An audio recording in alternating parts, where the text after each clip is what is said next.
तो बहुत सारे लोग बवासीर के बारे में पूछना चाहते हैं, जिसको हम इंग्लिश में पाइल्स या मेडिकल टर्मिनोलॉजी हेमोरॉइड्स बोलते हैं। पहले तो ये समझना ज़रूरी है कि ये है क्या। हर इंसान के पखाने के रास्ते में कुछ वेन्स होती हैं जिसका मकसद प्रोटेक्शन देना होता है, और जब पखाना गुजरता है तो that gives A cushion like effect. तो जब वो थोड़ा बड़ा हो जाए किसी वजह से, मिसाल के तौर पे स्ट्रेनिंग हो या कोई ऊपर मसला चल रहा हो, या प्रेगनेंसी हो, या पेट में प्रेशर बढ़ जाए, तो उनका साइज़ बढ़ जाता है।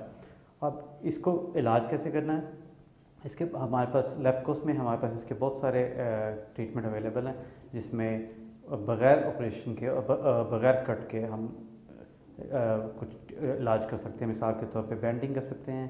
इसके अलावा हम एक ख़ास तरीका इलाज है अल्ट्रासाउंड के हेल्प के ज़रिए, जिसको हम THD या हेलो बोलते हैं, और इसमें बग़ैर कट के बग़ैर किसी बड़े ऑपरेशन के हम इसको मुकम्मल कंट्रोल कर लेते हैं। हमारे पास एडवांस तरीके भी अवेलेबल हैं, जिस तरह मिसाल के तौर पे हेमोरेक्टमी, जिसके अंदर हम हेमोराइड को या पाइल्स को रिमूव करते हैं बड़े ऑपरेशन के ज़रिए।